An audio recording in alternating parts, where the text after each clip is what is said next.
Hello everyone, what is up? Welcome back to another Pokemon Cards Mail Day. It is episode 10 of the year 2026.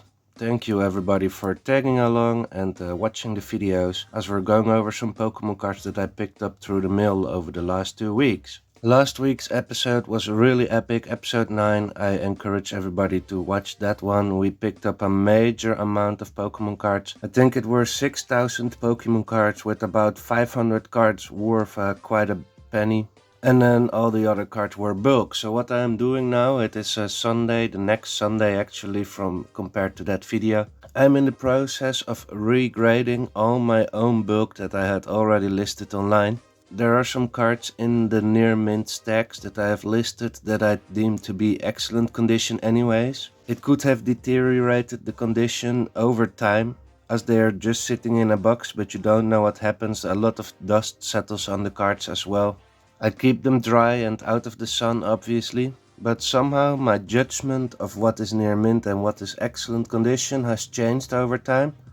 Or the card condition has deteriorated of some cards, because I now find some cards in there that I think are having a little bit too much whitening to be listed as near mint. So as I am in the middle of the process of doing that, it's really a lot of work. I have started selling some of the cards that came in last week, during last week Pokemon Card Mail Day already as well. The sales are going really fast. And I wanted to have everything up to date before I'm going to add the new bulk to the card market account. And obviously I have to condition check that very thoroughly as well too. As I'm going to have double the amount of cards on card market compared to what I have now 6,000 cards. I think we will get up to 11,000 cards. I want to set the floor price a little bit higher as well. That is why I want to be certain that everybody that orders near mint cards actually does get really good quality cards.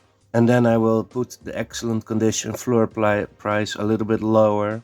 And yeah, let's dive into today's Pokemon Card Mail Day. So this is one giant order that I picked up. At the end of the video I will show you the footage of the entire order, but a lot of these cards that I'm showing you are actually that I'm not showing you because they have already sold that were in that order. We have some really cool Temporal Forces Pokemon cards here of the legendary dogs Entei, Suicune and Raikou. But these are Raging Bolt, Walk and Wake and Gouging Fire. Then we have some future Pokemon here, Iron Leaves, Iron Crown, Iron Boulder and Iron Thorns. I thought these were really cool to pick up as well. Yeah, I will put the footage at the end of the video because there was a Celebi full art from Chilling Reign or Sword Shield Base, and there was a Ho-Oh full art from Silver Tempest, some really gorgeous cards that sold immediately, instantly after me listing them. We sold the Lugia from Silver Tempest, the alternate art. We sold the Pikachu from Ascended Heroes, the special illustration rare already. I've sold between 300 and 500 of the lower end ultra rare cards between 1 and 2 bucks. A lot of illustration rares have moved already as well. The Piplup 3 times out of the 4 copies that we had for 14 bucks a piece. And what did I do furthermore? So I picked up all these full art cards, yeah?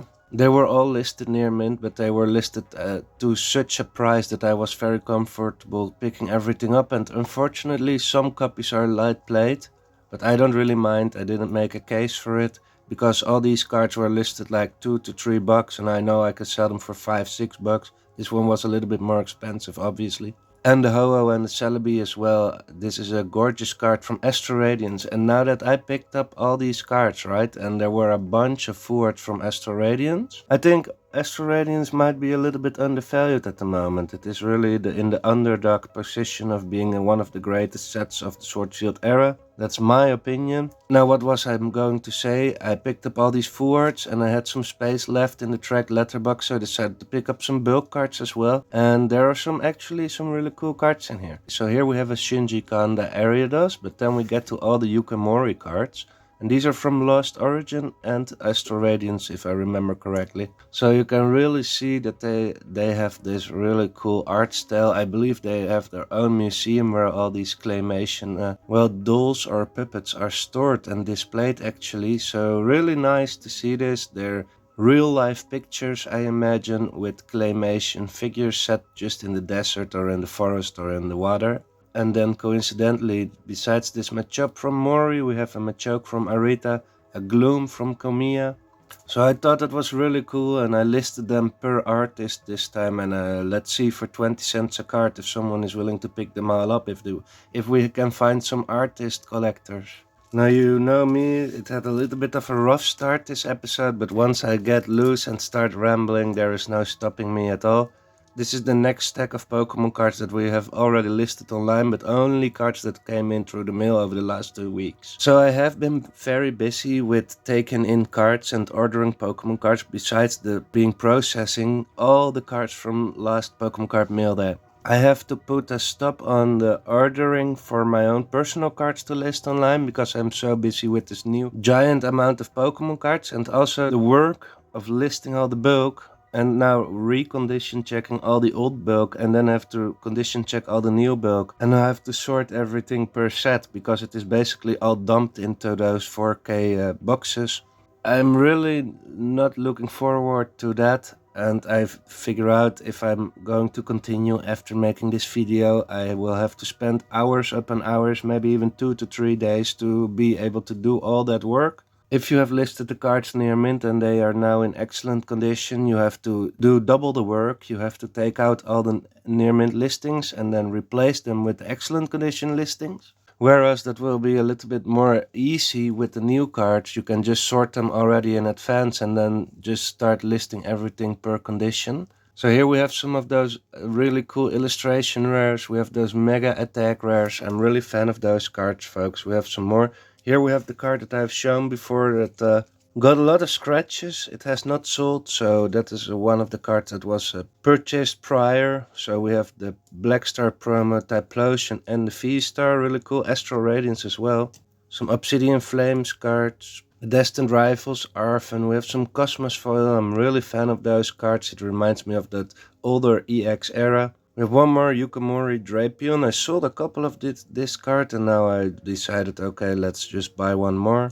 Countercatcher was very expensive when it was really playable. Paradox Rift, I believe, and now it was $3. I tried to sell it for $5. These gold items are really cool, and if it comes back in play one time, the price will go up from $3 at least. That's what I believe in. So we have some more illustration rares. I'm picking them up here and there, but like I said, I have been stopped the buying process of new illustration rares, as I am now first processing this new stack of Pokemon cards of my body. Although I have purchased for around $300 2 more sealed Pokemon product, and I'm very excited to show it to you when it arrives next week. It was about $140 a piece, and I think it is really underrated at the moment. I think it is really cool. I already have one in my collection, and now I purchased 2 more. There were 8 available, and when I checked again, I was hesitating. When I checked again, there were only 4 available, so now I purchased 2, and he took the other 2 offline as well, because I think he also saw that it was going really fast. So I hope to have made you curious about the upcoming Pokemon card mail day already in advance too. Here we have a Korean, unfortunately, Piplup. I thought I picked it up in Japanese, but I was a little bit too hasty with ordering it because it stated clearly it was Korean. Only the flag though, there was not in the description anything, but it was my own mistake. But yeah, we're still sitting on that Piplup as we have couple more of those news promos. I'm picking these up still and selling and buying, and yeah, it is really fun. Making $1 each or so every time, but yeah. So here we have the thank you promo. It was handed out to stores, I believe, during the pandemic, and showing the appreciation from Pokemon, and I think it was meant to hand out to customers, but I'm not sure. Maybe it was really specifically for the stores. A really cool reverse holo sealed thank you promo of the Hydreigon Darkness Ablaze, quite a while ago already. Here are some cards that I have in the reserves right now to list later on whenever some of these copies have sold.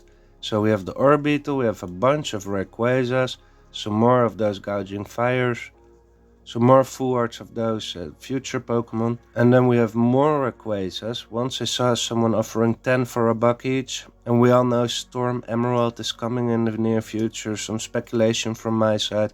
I'm still picking up these cards, Pikachu vs Charizard. The only difference is I sold and purchased 300 copies for about $3 and then selling for 4, and now I'm picking them up for $6 a piece and trying to sell for 7. I picked up a bunch more of these Bulbasaurs. Those were moving really quickly for me. I have some in the personal collection, but I decided to put some back up for sale.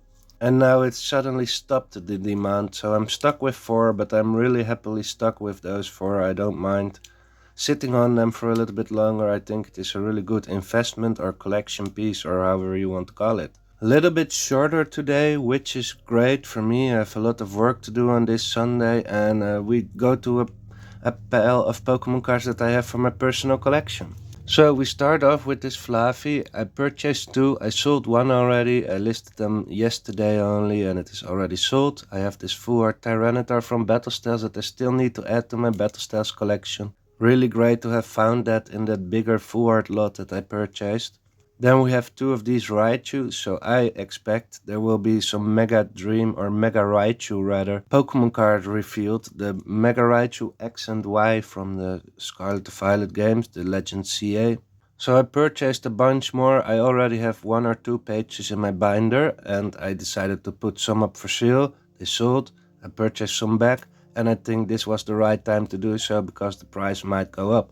I sold 1 already for 12 bucks again, and I purchased them for 10, so as we have a Full Art Erie, I didn't have this version of the Erie in my collection yet. And then we have 2 more from this Full Art lot that I decided to keep for my personal collection. A really decent condition Pikachu, and I'm gonna pick some more up whenever I have time to put back up in the inventory as well, because I'm really fan of this card and I believe I'm not the only person to be fan of this card. And I have the Vivid Voltage Steelix V, a really cool Full Art. There was a time where I was trying to purchase a bunch of these Full Art Steelix EX from XY era, and I managed to do so. I ordered 3, and guess what, folks? 1 came totally damaged, 2 didn't arrive at all. And that is actually a few years ago already, but yeah, sometimes it is just crazy, and I sold the one that came damaged because I only want near mint copies in my personal collection. We have 1 more Articuno, we have the Tauros, the Paldean Tauros, the Lady, Lysias Appeal, really cool card, some more Cosmos foils, and there we have the Ivysaur and the Venusaur for the PC. I have sold 3 of these, I decided to keep 1 more, and if I have extra money because I now purchased those sealed products, and I have less time to scan the market for great deals, and use my inspiration to find the nice cards to put back up for sale. So I decided, okay, let's put everything on hold, process now this new stack of cards, and I'll keep you all up to date as we move into this Pokemon breeder, which finally becomes really more tough to find in a relatively nice condition. I have been stacking up on this card since it was 6 bucks a piece. It moved to 8 bucks a piece. I think I paid now 9 bucks a piece. And most copies on the market of this card in near mint, it is from Shining Legends, are not near mint, and this one was luckily really clean copy. We have 1 more special illustration rare Tulip. I think all these special illustration rares are still underrated as well. 5 to 6 bucks, some are a little bit more expensive, but around 25 bucks for a special illustration rare is not even a really strange price in my opinion, in my mind, you know. And then we have this Marnie's Morpeko, really cool. I wanted to have a binder row in my binder and I sold 1 copy and now I purchased it back. They're around between 15 and 20 bucks a piece if you include shipping. And yeah, I might purchase some more. They're non-textured, they're illustration rares, but I think they're really cool. Especially now when we have all the Ascended Heroes hype with the trainer Pokemon. And yeah, then we move on to Alakazam, still one of my favorites. I think we have seen a Steelix in here. And I picked up 1 of those Eevee Prismatic Evolutions. I have picked up 5 of these for around 8 bucks a piece and I paid now 14 bucks a piece for this card. And I paid for 1 even 17 bucks. I must be crazy, I know, but I really like the card. I see the potential for the future. I need to be starting to buy some of those box stopper stamped promos from those enhanced booster boxes. Bulbasaur and Reshiram, and maybe you will get to see some of that in the next upcoming video. So I hope everybody got this really nice update. I'm gonna play that little bit of content that I recorded prior to today, so that if you want to stick around, be my guest, and if not, thanks everybody for watching so much. Leave a like on the video, and if you like this kind of content, subscribe to the channel. And I'll catch you all on the next one. Have a wonderful day. Hello everyone, what is up? So this will be included in the Pokemon cards mail day of Sunday, but it is now Friday and I want to list these cards. I got a really cool collection in. So I don't know which of these Pokemon cards are still left when it is Sunday, but I thought it was important to include all these cards. It is a shame that I have to let go of some of them. I really would like to keep some. Some are in light plate condition whilst I ordered everything in near mint, but it is basically a really large stack of full art Pokemon cards. I think these will do really well in the future. I have set aside 2 or 3 Pokemon cards from this collection for my personal collection. You will see it later. I think this Salamence is really cool, the Garchomp is really cool, Butterfree I really like, Arceus, Dragonite, so there are some really cool cards in here. Ho-Oh-V from Silver Tempest. Tyranitar from Battle Styles. I need to check if I still need this one for my personal Battle Styles collection binder. Maybe I have it, maybe not, and that will be also included in the upcoming video. So we have a Celebi Ford, Jirachi Ford. Some of these are really starting to get expensive, at least $10 a piece or so. And then we have a couple of these EX Ford Pokemon cards, which are worth relatively little. The Absol is doing great. We have some of these, have the Raging Bolt, Walking Wake, and Gouging Fire as well. We have those future Pokemon Forwards, which are really cool. Iron Crown, Iron Leaves, Iron Boulder, and Iron Thorns is somewhere. Alright, it is over here, so nice. But yeah, let's finish up the remaining cards. Really nice Luxray, Incineroar, Scizor is really cool, and then we have the Team Rocket's Crobat EX. Thanks for watching this segment of the video.